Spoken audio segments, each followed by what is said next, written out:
Halo rekan-rekan mahasiswa Magister Informasi ya. Ini perkenalkan, nama saya Dr. Muhammad Rizky Pribadi. Kebetulan saya semester ini ditugaskan untuk mengajar di Magister Informasi ya, khususnya di mata kuliah Kapital Selekta.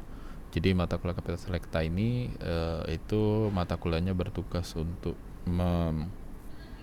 mengandalkan berbagai macam teknologi yang berkembang saat ini. Jadi nanti mungkin sebagai pimpinan sistem informasi di perusahaan masing-masing itu bisa, oh ada teknologi yang ini nih bisa nyelesain masalah ini dan sebagainya lah gitu ya. Nah, untuk materi pertama ini itu mengenai pengantar kecerdasan buatan, kecerdasan artificial ya, tentang machine learning dan computer vision. Nah, jadi eh, sekarang ini ada sebuah teknologi ya yang sangat merevolusi ya semua atau mendisrupsi semua industri, yaitu machine learning dan computer vision. Oke. Nah, sebagai mahasiswa sarjana di sini kan kita bukan belajar ngodingnya ya atau ngapa rumus, tapi kita nanti kan kalau Anda disiapkan untuk menjadi arsitek sistem, manajer TI atau direktur inovasi di perusahaan masing-masing gitu. Nah, oleh karena itu, pertanyaan utama kita hari ini bukan sekedar bagaimana teknologi ini bekerja, tapi mengapa teknologi ini mengubah cara kita membangun sistem informasi. Coba diperlihat, perhatikan di slide ini, yaitu di sebelah kiri ini ada jaringan saraf tiruan atau neural network, di sebelah kanan ada kamera pintar. Nah, jadi si neural network ini sebenarnya terdapat di smart kamera ini gitu. Jadi kamera ini yang awalnya biasa cuma moto-moto saja, nah dia bisa berbagai macam fitur. Ada contoh kayak di handphone itu bisa deteksi langsung terjemahan gitu kan, atau bisa langsung kayak OCR seperti itu. Nah, itu sebenarnya karena ada si AI-nya di dalam si kamera gitu. Nah, sekarang kita coba lihat bagaimana sih hari ini bisa sampai kejadian kayak gitu gitu kamera itu ya. Nah, jadi sebelum lebih dalam, kita coba luruskan dulu masalah terminologi. Jadi di luar sana tuh orang sering nyamain AI gitu. Semuanya AI, deep learning, machine learning, nah gitu. Sebenarnya itu tuh kayak ibarat boneka Matryoshka dari Rusia. Jadi satu berada di dalamnya lainnya. Jadi ada boneka besar, dalamnya dalam kecil lagi, dalam kecil ada lagi, seperti itu. Nah, si artificial intelligence ini yang paling luar gitu. Jadi definisinya tuh sangat luas, yaitu kemampuan mesin untuk meniru perilaku manusia. Jadi jika membuat program komputer dengan ribuan aturan if else yang sangat kompleks untuk bermain catur, nah itu termasuk AI. Walaupun belum belajar dari pengalaman ya. Nah, tapi kan di era big data ini pendekatan manual itu tidak relevan lagi. Nah, makanya kita masuk ke lingkaran kedua, yaitu machine learning. Konsep dasarnya itu membiarkan komputer belajar dari data tanpa harus diprogram secara eksplisit. Nah, di jantung terdalam terdapat yang paling mutakhir saat ini, yaitu deep learning. Nah, deep learning ini ialah arsitektur yang menggunakan jaringan saraf tiruan atau neural network yang digambar pertama tadi. Nah, dia bisa melakukan prediksi yang sangat kompleks dan menjadi tulang punggung dari computer vision modern. Computer vision itu AI yang bisa melihat yang gambar ya, datanya gambar yang dilihat. Citra, pengolahan citra bisa disebut. Nah, sebagai manajer sistem informasi, Anda harus tahu. Nah, si deep learning ini itu membutuhkan data yang masif dan komputasi GPU yang mahal gitu. Makanya sekarang banyak orang borong-borong GPU ya, dan beban listriknya besar banget gitu pas ngetrainin si deep learning ini. Jadi, nanti gunakan secara strategis saja. Jadi kalau masalah-masalah sederhana, tidak usah pakai deep learning, pakai algoritma biasa aja cukup, ya sudah, pakai algoritma biasa aja, karena tadi akan mempengaruhi komputasi ya. Nah, lalu apa sebenarnya berubah dalam cara kita memprogram sistem. Jadi di slide ini ya, itu menunjukkan pergeseran paradigma yang fundamental dari instruksi eksplisit ke pola adaptif. Jadi di sisi kiri ini masa kita melihat traditional programming gitu.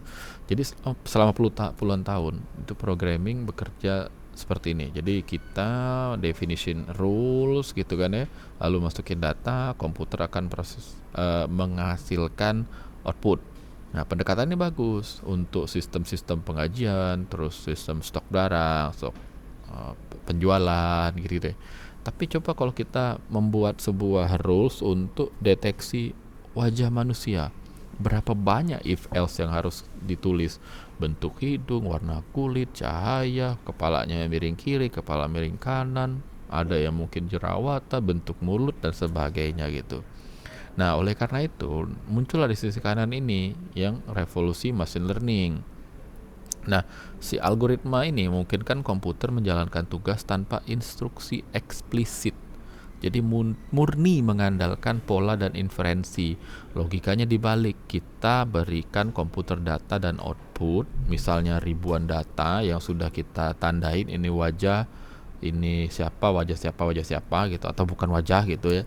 Nah, nanti komputer akan coba cari atau ngasilin rulesnya berdasarkan ciri-cirinya.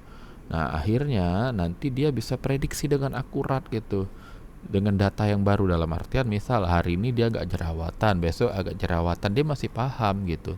Hari ini dia pas moto kepalanya miring kiri, pas dia besoknya ngabsen wajahnya miring kanan, masih bisa seperti itu ya, karena dia mempelajari ada model machine learning itu yang akan mempelajari pola-polanya seperti itu, pintar dia.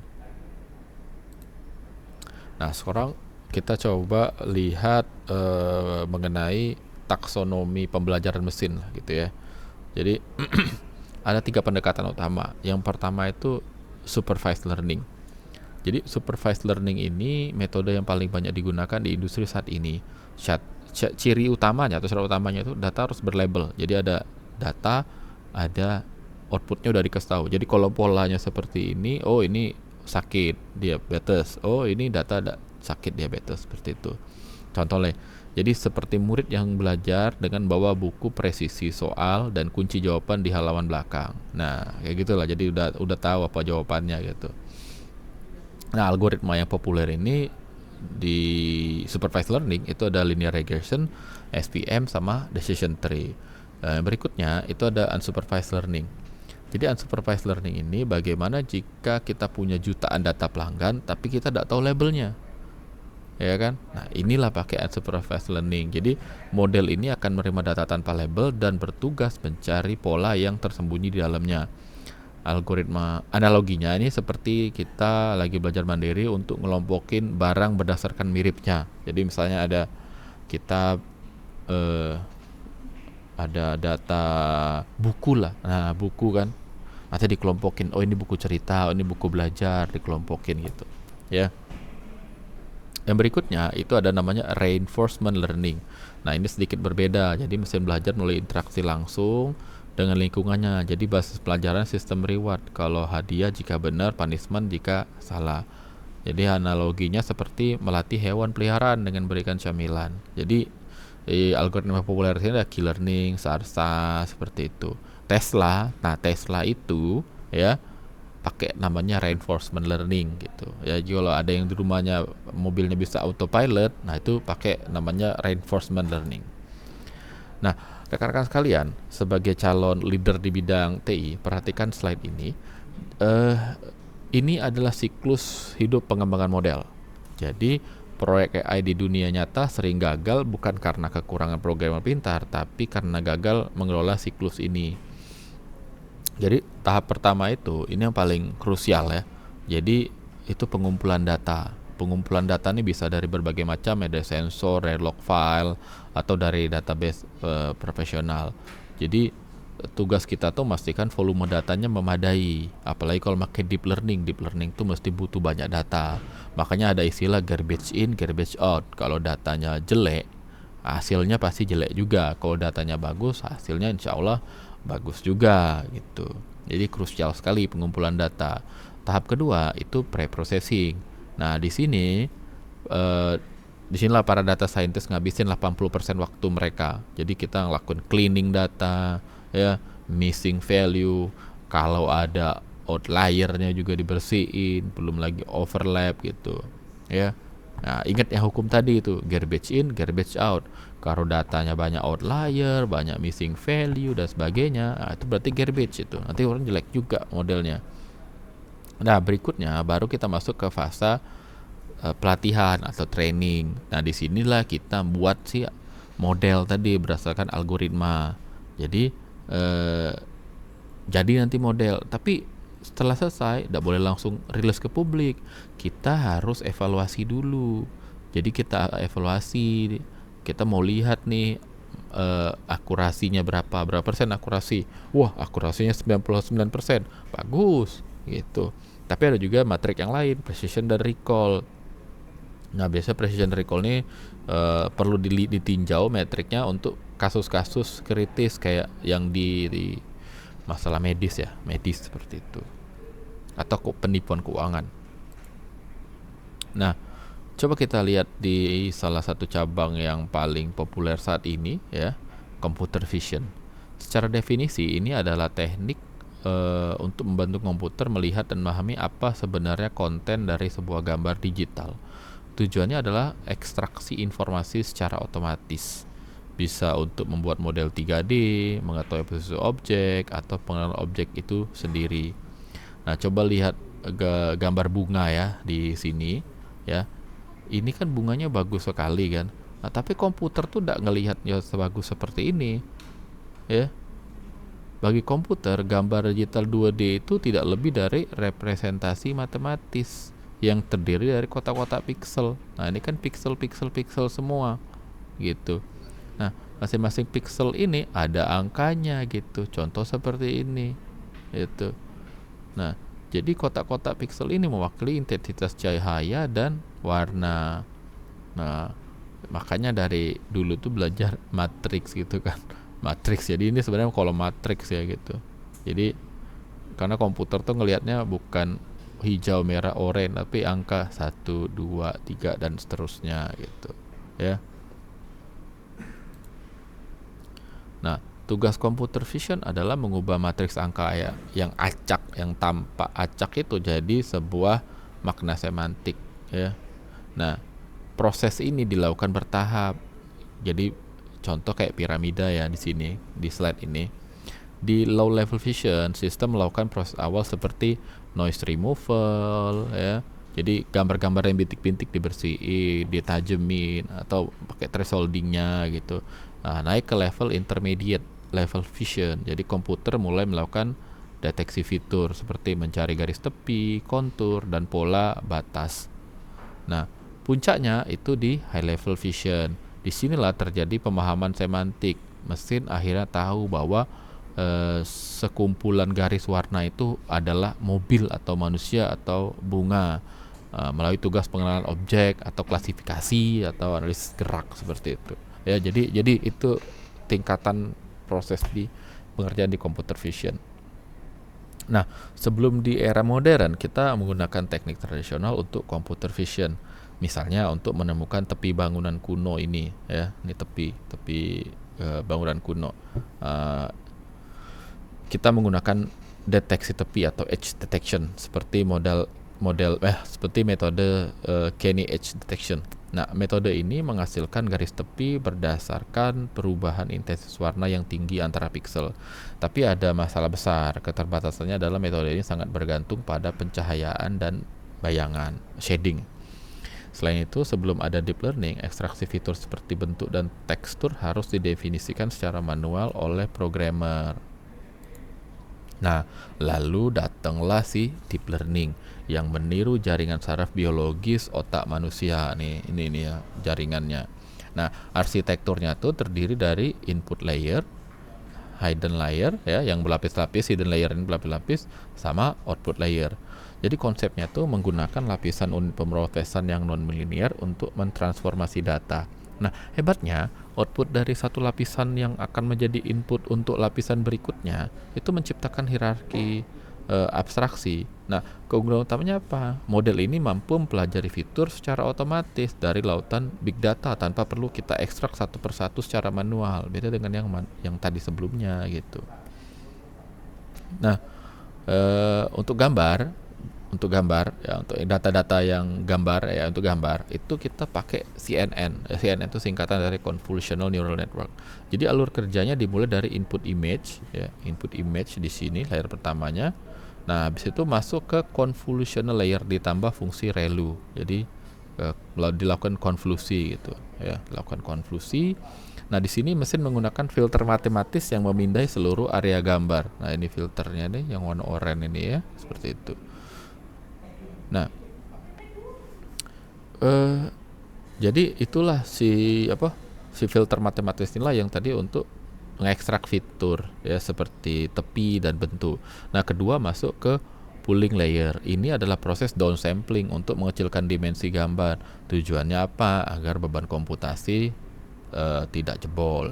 Ketiga, hasil yang sudah pada itu diratakan, lalu dimasukkan ke fully connected layer.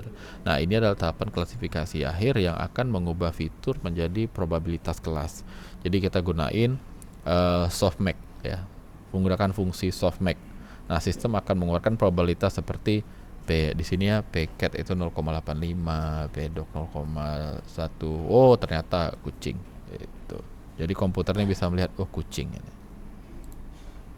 Nah, di industri real sekarang itu dunia industri real ya, sekedar bisa mendeteksi gambar statis itu tidak cukup. Kita butuh kecepatan, kan banyak datanya itu video seperti itu ya, atau juga bergerak gambarnya atau fotonya tuh cepat-cepat ganti lah gitu ya. Nah, mari kita lihat evolusi deteksi objek. Dulu kita menggunakan arsitektur two-stage detector seperti RCNN atau faster RCNN. Akurat, algoritma ini akurat, tapi prosesnya lambat karena ia harus menggunakan region ya, harus menggunakan region ini. Jadi harus menggunakan region proposal network RPN untuk mencari kandidat lokasi objek terlebih dahulu, baru habis itu diklasifikasi. Nah, kebutuhan akan sistem yang responsif melahirkan namanya one stage detector. Nah, dan bintang utamanya adalah YOLO. Jadi YOLO ini populer sekali ya. Nah, YOLO tuh singkatan dari You Only Look Once. Nah, seperti namanya, algoritmanya sangat cepat dan bisa beroperasi secara real time. Rahasianya adalah YOLO memprediksi kotak pembatas, kotak pembatas ya, bounding box, dan menentukan kelas objek secara sekaligus dalam satu jalan. Sekarang versinya itu udah YOLO 26. Jadi YOLO 1, 8, 9 udah ada, 10, 11, 12 langsung lompat 26. Nggak tahu ngapa nggak ada 13, 14, pokoknya langsung lompat ke 26. Nah, itu bisa real time detection gitu ya, dalam satu frame video tuh dia bisa deteksi, oh ini kucing, ini anjing, ini orang, seperti itu. Nah, namun algoritma sehebat YOLO ini pun ya tidak akan bekerja tanpa strategi dataset dan preprocessing yang matang. Jadi perhatiin gambar ini. Jadi ini ada pembagian dataset. Jadi secara standar kita melakukan splitting data menjadi 3 bagian, 70% data training, kemudian 15% validation atau test, kemudian testing itu 15% untuk evaluasi. Bebas sih, bisa 80-20, 80-10-10, bisa 70-20-10, seperti itu. Nah, jadi perlu validation ini ya, ini sebenarnya perlu. Jadi untuk nyetel parameter agar ada overfitting. Nah, kalau testing ini digunakan untuk melihat seberapa tinggi nih akurasi model ini atau evaluasi performanya. Nah, sebagai perancang sistem, Anda akan menghadapi tantangan konsistensi, invariance dari rotasi atau skala, serta noise di lapangan. Jadi, bagaimana kalau kucingnya foto dibalik? Bagaimana kalau kucingnya itu geser sana atau nun dan sebagainya lah gitu ya. Nah, itulah mengapa kita pakai teknik resizing, di ukurannya dikecilin, dibesarin gitu, normalization, terutama di augmentation. Jadi augmentation itu kita secara sengaja modifikasi gambar yang di training itu, mulai dari gambar asli kemudian di rot, di flip ya, flipnya itu sebelah, terus juga bisa rotate-nya searah jarum jam, berlawanan arah jarum jam gitu. Jadi agar model kita tuh tangguh dalam berbagai situasi dunia nyata. Nah, coba kita lihat implementasinya. Pada slide ini lihat studi kasus, deteksi dan pelacakan objek bergerak. Jadi konteksnya kita memiliki video berisi urutan objek yang sangat dinamis.